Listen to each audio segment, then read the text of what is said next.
All right, and we are in our math journal number story practice. So we have been working on number stories this entire year. So this is really great review to think back on all of the knowledge we have, recall some of that information and strategies. Okay, it says solve, write number models to help keep track of your thinking. Remember to write the units. The units, another word for units is your label. And if that's not a big enough reminder, look at it says units. People, label your answer. Okay, number 1. Savannah earns $5 selling lemonade. Jessica earns double the amount of money that Savannah earns. How much money do they have together? Notice it says number models and it's plural. That means you're going to have more than one number model. Okay, what do we know? We know we have Savannah and we know we have Jessica, and they are selling lemonade to earn some money. So if we want to know how much they have together, that means we need to know how much Savannah has and how much money Jessica has. Okay, so Savannah, I'm going to put an S for Savannah. This is just going to help me keep track of my thinking. Okay, and Jessica. Well, it says Savannah earns $5 selling lemonade. So how much money does Savannah have? $5. What does it say about Jessica? She earns double the amount of money that Savannah earns. So if Savannah has $5, but Jessica has double what Savannah has, we take what Savannah has and we multiply it by what? What do we multiply when we double? 5 times 2 equals 10. Are we done? Savannah has 5, Jessica has 10. We are not done yet. It says all together. That means we need to take Savannah's money and Jessica's money and put it together. So Savannah has $5 and Jessica has $10. So then a number model. I don't just want to see your answer. We need the number models. So if I put them together, right, together is a good word to say, another word to say add.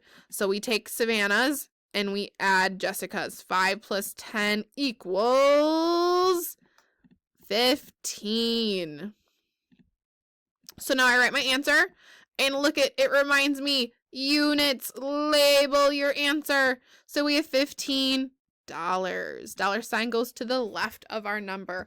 Awesome. Then I'm just going to read these, but you are going to try 2, 3, and 4 on your own. 2 says, Vijay buys 2 packs of stickers with 8 stickers in each pack. He gives away 3 stickers. How many stickers does he have left?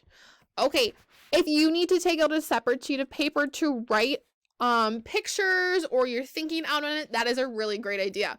So first you need to know how many stickers he has in all. Then it says he gives away 3. So once you figure out how many stickers he starts with, you have to think about what it means to give away 3. So there's going to be 2 number models, 2 packs. These are your groups. If I was going to draw a picture, how many groups would you draw if there's 2 packs? And if there's 8 stickers in each, how many stickers or numbers or dots would you draw in each group? Okay? Then remember, gives away 3 stickers. Think about if you had these stickers and then you give away 3. What would that number model look like? Write your answer with the unit. Number 3, a baker has 6 kilograms of flour. He uses 2 kilograms to bake muffins. He divides the leftover flour into 4 bags. How many kilograms of flour are in each bag? Again, please draw pictures on a separate sheet of paper. This will help you a lot. So a baker has 10 kilograms of flour. This baker is starting with 10 kilograms. He uses 2. This is going to be your first number model over here. He has 10 and then uses 2. Think about if you're baking and then you put 2 kilograms of flour into a recipe. If you had 10, how many do you have now? So that's your first number model. And then your next number model, okay, you take the answer of what you have left over. So your answer from the first number model, and you divide it into 4 bags. So I take my answer and I separate it into 4 groups because it's 4 bags. Remember, our division sign looks like this. Our division sign looks like this. And your biggest number goes first, and then your smallest number, which we know what we're dividing by, right? We know what we're dividing by. That'll be our smaller number. We're taking our answer and we're dividing it into 4 groups. So how many are in each group? Then write your answer with the unit. And then number 4 says, try this. George is buying wall-to-wall carpeting for 2 rectangular rooms. One room measures 3 yards by 4 yards. The other room measures 4 yards by 5 yards. How many square yards of carpet does George need to order in all?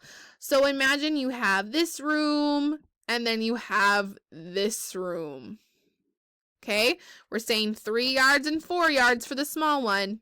So here's 3 yards and here's 4.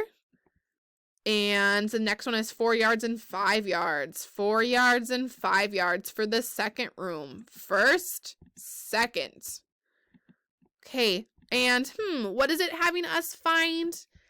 What does he need to know? Oh, we're finding carpet. Okay.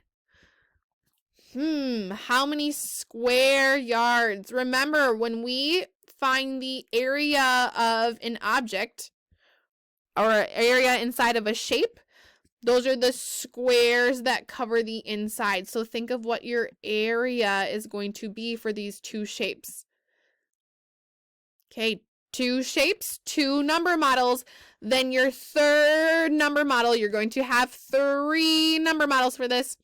Your third number model, it says, oh, how much does he need in all? So if this is my first room and this is my second room, how much carpet does he need in all?